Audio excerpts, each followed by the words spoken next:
संसार में सुख और दुख दोनों, संसार में दोनों वस्तुएं, और संसार में हम सबका पुनरपि जन्म होना, पुनरपि मरण होना, ये बहुत बड़ा दुख। इस संसार में जो दुख है, इससे भी बड़ा दुख गर्भ में, जो हम भूल जाते हैं। गर्भ के दुखों को हम भूल जाते हैं। गर्भ गीता एक अलग ग्रंथ, यदि हम उसको पढ़ें तो ज्ञात होता है गर्भ में हम सब कितना कष्ट सहन करते हैं। एक मशीन में एक बच्चे को रखे और वह मशीन दोनों पांव से चलती हो, वह मशीन बैठती भी हो, वह मशीन शयन भी करती और वह मशीन गरम गरम पदार्थ भी पाती। अब वह मशीन और सब भोजन पानी सब वहां भी जाता है।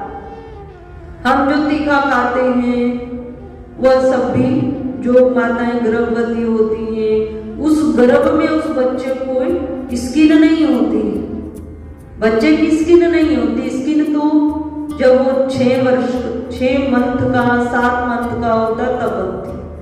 तो उस पर आज हमारी जरा सी उंगली में कोई स्क्रैच आ जाए और वहां जरा सा तीखा लग जाए तो सब जगह से ध्यान हट जाएगा और यहाँ पर चला जाएगा, उस स्थान पर जाएगा और पीड़ा वहां होगी। अब वहां तो पूरी स्किन नहीं होती पूरे शरीर की, तो अपार कष्ट है गर्भावस्था में। वहां पर तीखा माता खाती है तो बच्चे को तीखा भी लगता है, गर्म पेय पदार्थ पीती है तो गर्म भी लगता है।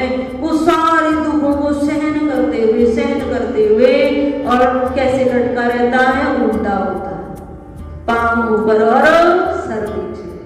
देखो कितनी बड़ी कष्ट है, वहां पर रहता है। और यहाँ आकर तो बड़ी पवित्रता दिखाता है। जरा सा कुछ गलत या हमारे विपरीत कुछ वस्त्रों को लग जाता है तो हम स्नान करते, और जहां से हमारा शुरुआती शरीर बनाई है वहां माता का क्या रहता है, आप सब जानते हैं। वहां से हम सब होकर आए, वहीं से होकर आए, तो इतना अपार कष्ट वह बच्चा 9 महीने तक सहता है। उसके पश्चात जब वह आता तो नल पूजन करते हैं, आप सब भी करते हैं। क्यों? क्योंकि वहां केवल जल है और जल में रहकर वो बच्चा जल से ही प्रार्थना करता है, हे जल देवता मुझे इस नरक कूप से बाहर निकालिए।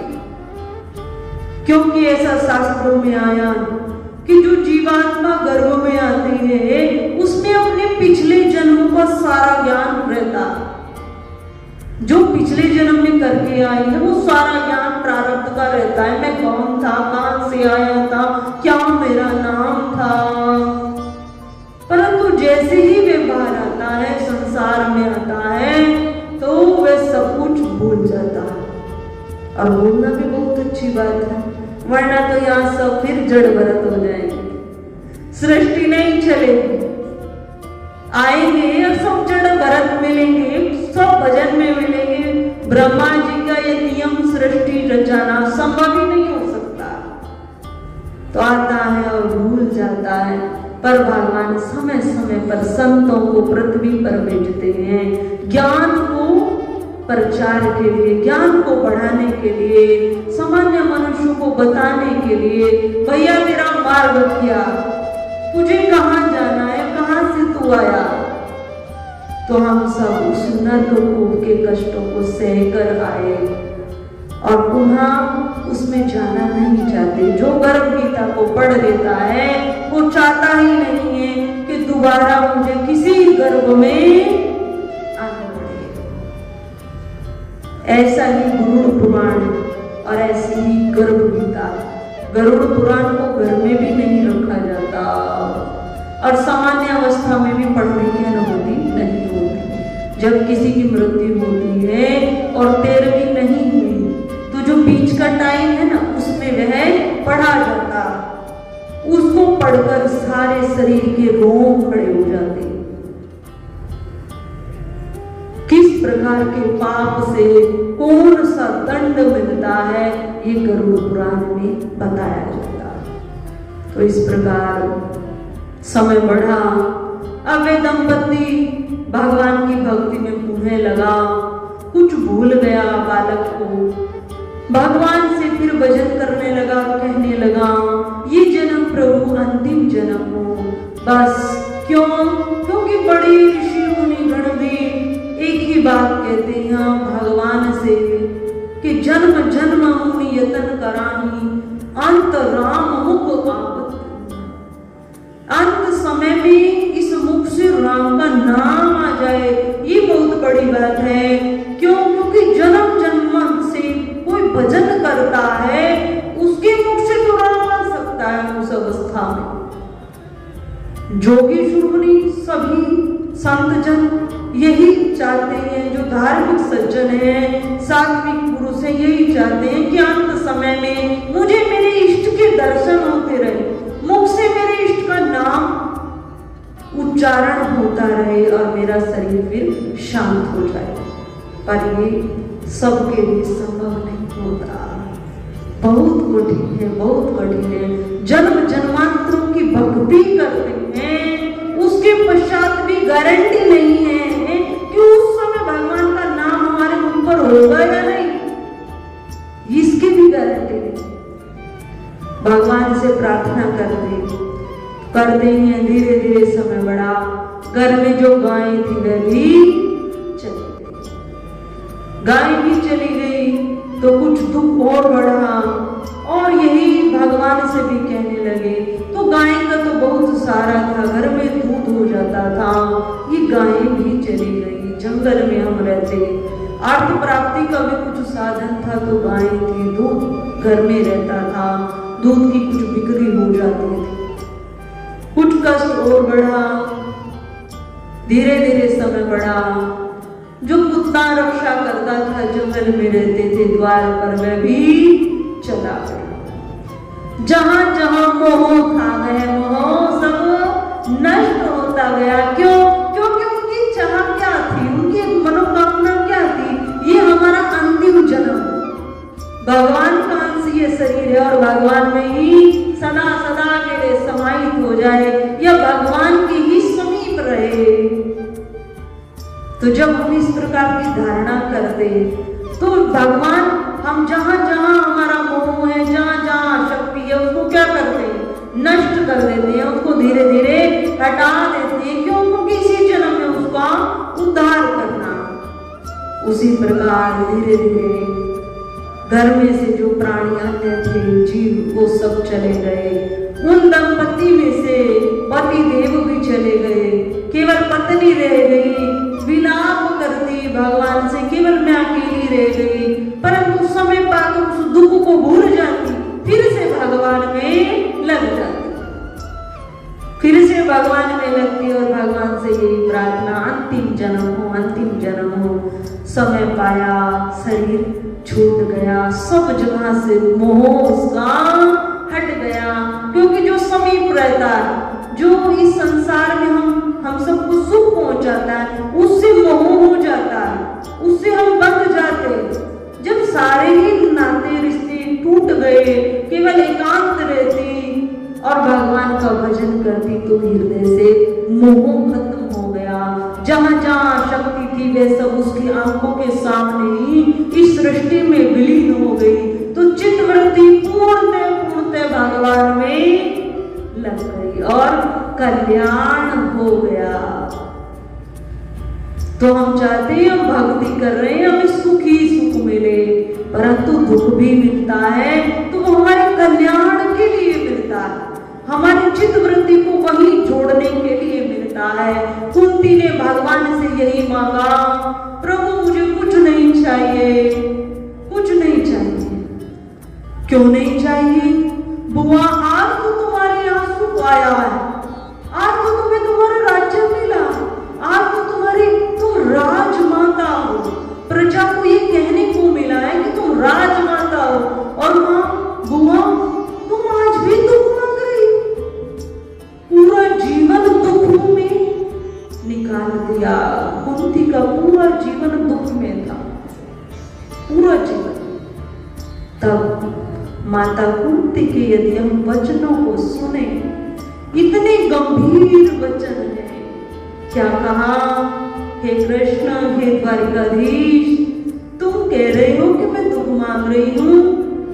हे द्वारिकानाथ, जब जब हम पर दुख आया तब तब तुम हमारे साथ रहे, तुम्हारा साथ बना रहा है, और आज ही हमें सुख मिला है, आज ही राज्य मिला है, और आज ही तुम हमें छोड़कर जा रहे हो। तो हे द्वारिकाधीश, उससे तो अच्छा है जीवन में दुख बना रहे, दुख रहेगा तो तुम्हारा साथ बना रहेगा। द्वारिकाधीश, तुम हमारे साथ रहोगे। जीवन में सुख आता है तो जो सामान्य गण है धीरे धीरे, और जो शुद्ध सात्विक हुई वह उनकी भी वृत्ति धीरे धीरे धीरे धीरे संसार में बढ़ने लगती है।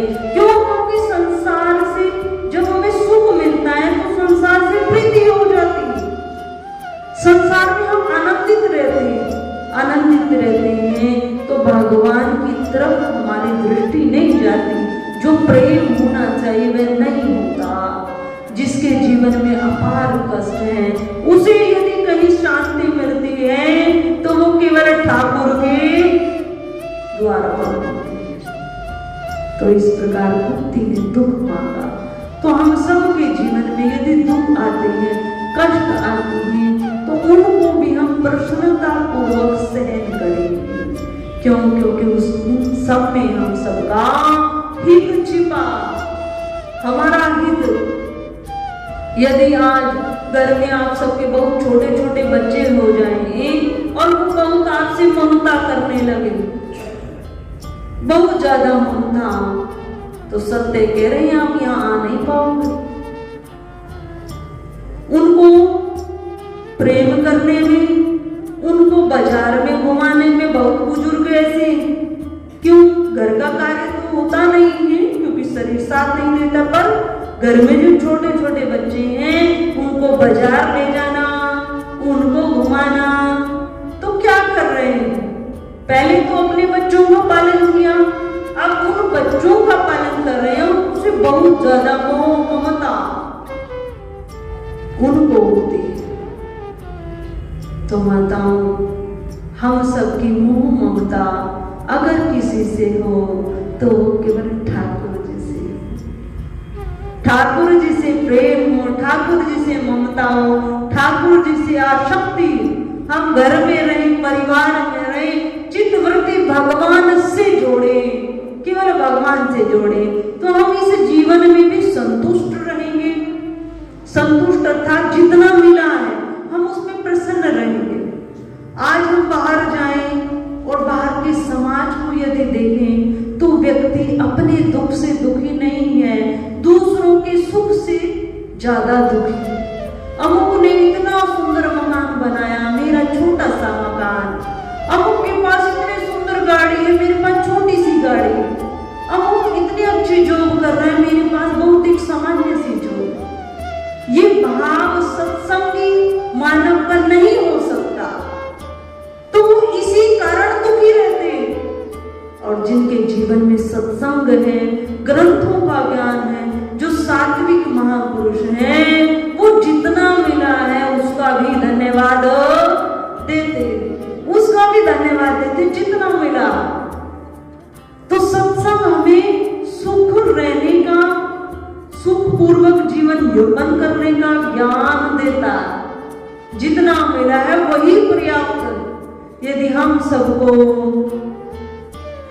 जितना हमारा जीवन है उस समय भोजन मिल रहा है और ईश्वर कृपा से मकान हमारा अपना, सुखपूर्वक हम रह रहे हैं, सुखपूर्वक हम शयन कर लेते हैं, जो खाते हैं सो अच्छे से चल जाता है, शरीर हमारा ठीक है और नींद हमें अच्छी आती है, तो हम दुनिया के जितने प्राणी हैं उन सब में बहुत सुखी। यदि हृदय में संतोष, तो माताओं हम सब अपने जीवन को सुंदर बनाएं और अपने बच्चों को संस्कारवान बनाएं। एक माता यदि चाहे तो अपने बच्चों को क्या संस्कार दे सकती है कि बेटा प्रातः काल उठकर तुम सबसे पहले पृथ्वी को प्रणाम करोगे, प्रभु का धन्यवाद दोगे, बेटा अपने घर के बुजुर्गों को तुम प्रणाम करोगे, और यदि पांव छूकर करते हो तो नकली नकली नहीं करोगे, ओरिजिनल करो, जो प्रक्रिया है उसके अनुसार करो, तो वो अवश्य करेंगे, अवश्य करेंगे। क्यों? क्योंकि छोटा सा बालक बहुत मानता है। अब देखो, जब हम प्यार से उसको स्कूल भेज सकते हैं, प्यार से उसको अन्य स्थान पर भेज सकते हैं, प्यार से उसको विदेश में पढ़ने भेज सकते हैं, तो यदि प्रेम से हम उसको ज्ञान सिखाएं तो क्या अर्जित नहीं करेगा? अवश्य करेगा, अवश्य करेगा। उस बच्चे को जब हमने बताया पांव छूने से क्या लाभ होता है, तो उसने जितने सदस्य वहां बैठे थे सबके पांव हाथों से स्पर्श करते हुए सर को लगाया कि अब तुम्हारे प्रणाम करने की विधि सही हो गई, तुमने इनकी सात्विकता को अब ग्रहण किया है और अपने दुर्विचारों को, अपने पापों को गिरा दिया, इस विधि से प्रणाम करो। तो हम अपने संस्कारों को, भगवान राम के संस्कारों को आगे बढ़ावे और भगवान राम की जय जयकार करते हुए बच्चों को good morning, good afternoon, good evening, good night, good good good की जगह उनको हरि नाम सिखाएं, उठते कहो जय श्री कृष्ण, श्री कृष्ण शरणम या फिर राधे राधे जी, ये सबसे सरल है राम राम जी।